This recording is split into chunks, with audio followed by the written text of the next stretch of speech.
I love you all for being here. The only people I love more than you as a collective are the special guests who are here with us that Bill introduced earlier. And the only people I love more than our special guests are the 20 MBA and engineering students that BMO invited to be with us tonight. And the only people and students, I have a couple mildly inappropriate jokes. I'm expecting laughter from there. And the only people I love more than the students are the champions, and we'll get to them soon. This is a great night for Catalyst, so I'll start with some important thank yous. No doubt you think that working for a nonprofit is all about the money and the power,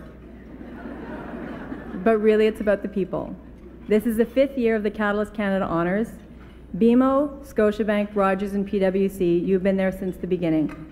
Thank you for your incredible support of this important evening that now raises about $1 million annually to support our work.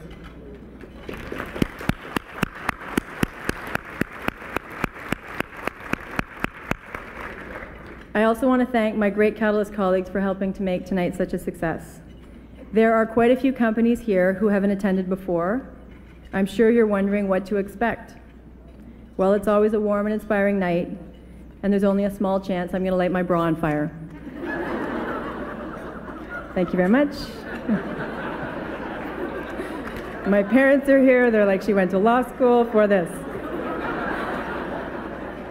Before we go any further, I want to take a moment, this is serious, to highlight the companies that are committed to the Catalyst Accord. We've asked all FP 500 companies to set a goal for women's representation on their boards and help lift the average for FP companies to 25%. 27 companies have answered that call. You are setting an example for everyone. I'm optimistic about where we're headed because the numbers are really starting to move. But I don't want to talk about boards tonight. I want to talk about a boy named Lucas. And don't think I don't know it's the home opener. And that I too have been checking the score, it's 1-1. I know this boy well because he's my 4-year-old son. I didn't choose Lucas because he's my son. I chose him because I think he's representative of 4-year-old boys. At 4, his understanding of what it is to be a boy is starting to be powerfully shaped by the world outside of our house. Until he started school last year, the impact his 5-year-old sisters, Bossy 1 and Bossy 2, had on his choices was impressive. He painted his nails and fought his sisters for the princess gown for special occasions because you obviously want to dress up for fancy occasions. His big purchase last summer with his allowance was a pink and blue pleather purse with a picture of a poodle wearing a beret, which he used to carry around his acorn collection. I love his early choices because they're so genuine. But messages about gender, what we're supposed to look like, act like, sound like, and play like, are relentless, and they start early. 2 years ago, Lucas wore a pink t-shirt for Anti-Bullying Day. This year he said, "Mom, pink is for girls." After some discussion about the point of Anti-Bullying Day, to let everyone be themselves, he made a more subtle statement with pink socks. Gender messages are influencing his choices now. Like most 4-year-old boys, he'll conform because the consequences of not conforming, at least for now, are daunting. But the point I want to make isn't about Lucas, it's not about boys or men, it's about all of us. How we act as women, how we act as men, and how we expect each other to act is wired into us early. I spent today with 200 people at our Catalyst Canada Honours Conference looking at the impact of unconscious bias and stereotyping on companies, leaders, and employees. I had an interesting experience this year flying with a female pilot for the first time. When I realized she was the pilot and not the first officer, my first reaction was, "You go, girl." My second was, "Oh my God, I hope she knows what she's doing." And that's a true story. Two sides of the same person. I'm a passionate supporter of women. I'm also a 44-year-old woman, and every image I would have internalized growing up would be men flying planes. So how do we move from where Lucas is now to become leaders like our champions who don't let gender stereotypes limit their ability to identify and develop talent? The answer may lie partly in research Catalyst conducted across 6 countries on inclusive leadership. There were 4 common leadership behaviors linked to inclusion: empowerment, accountability, humility, and courage. The leaders who exhibited these behaviors weren't born that way. They learned them. They came from different parts of the world, and they grew to become inclusive leaders. We're celebrating 5 of these leaders tonight. Sabine, there you are. It is powerful to hear your former colleague and boss, Gord Nixon, talk openly about the impact you had in helping him grow to become an inclusive leader. You have been so effective at RBC in cultivating leaders to support your work and make it a priority, and you have used your platform of influence to be a visible role model for others inside and out of the bank. Sharon, you played a key role in shaping one of the most important campaigns about women's identity in my lifetime, the Dove campaign for Real Beauty. But perhaps even more impressive is the role you played in launching Chocolate Villa. You understood barriers still facing female leaders, so you brought a group of women together around your kitchen table and launched an executive leadership program that has benefited hundreds of women. Ellen, you are as great a champion of other women as anyone I've had the privilege of working with. It is humbling to see the number of women who refer to you as their mentor, sponsor, or friend. You are a hugely visible role model, not only at Chubb, where your imprint has been broad and deep, but as importantly across an industry that still has few women in leadership roles. Even your competitors say great things about you.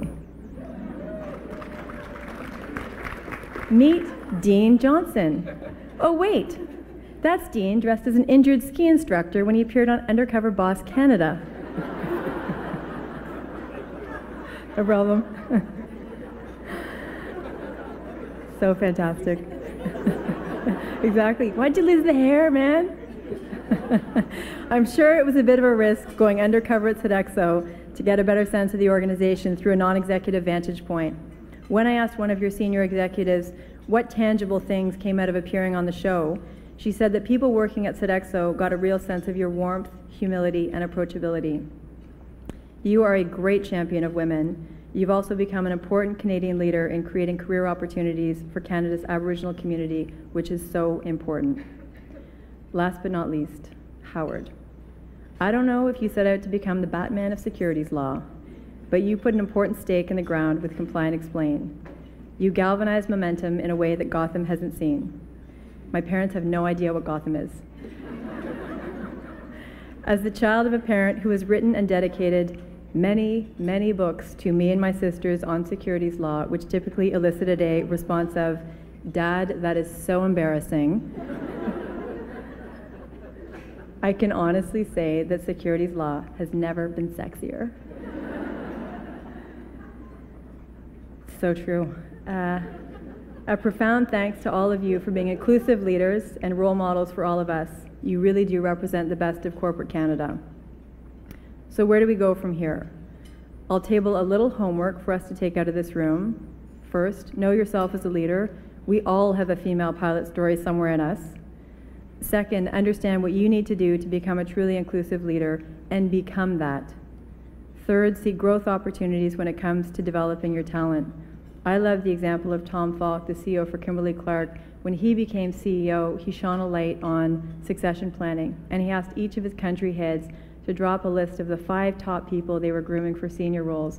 And when he saw the list, he pointed out to each of them, "You're an Asian man. The 5 names on this list are Asian men. You're a white European male. 5 names on this list, white European men. Do you think this is a coincidence? It's not. When I come back in 6 months, I want these lists to look different." And they did. Set goals around your talent development and hold people accountable. And contribute to the greatest long-term solution of all, raise good kids. Either as parents or godparents or aunts, uncles, and friends, we all have a role to play in raising kids with strong values and who exhibit the behaviors of inclusive leaders. So tonight we're giving each of you something to help you with your homework. I know. Makes me want to have another baby. My husband's in the room. No. Not tonight, but at some point. Again, my parents are in the room. You're each leaving with one of these. My wonderful Catalyst colleagues are handing them out right now. These toddler tees have been very generously donated by the Hudson's Bay Company with their signature stripes and the Catalyst logo. You can put them on future Catalyst for change, or you can try them on now if you would like. Just come on.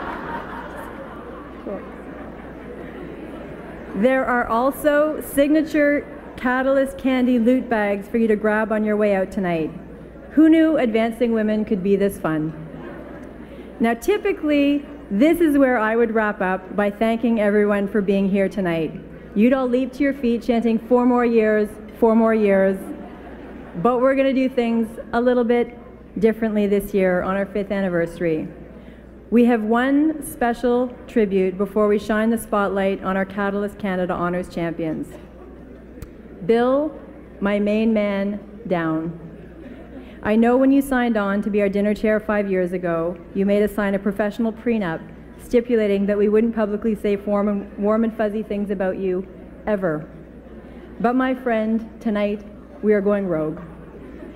To show you we're really serious, we're bringing in the big gun from New York.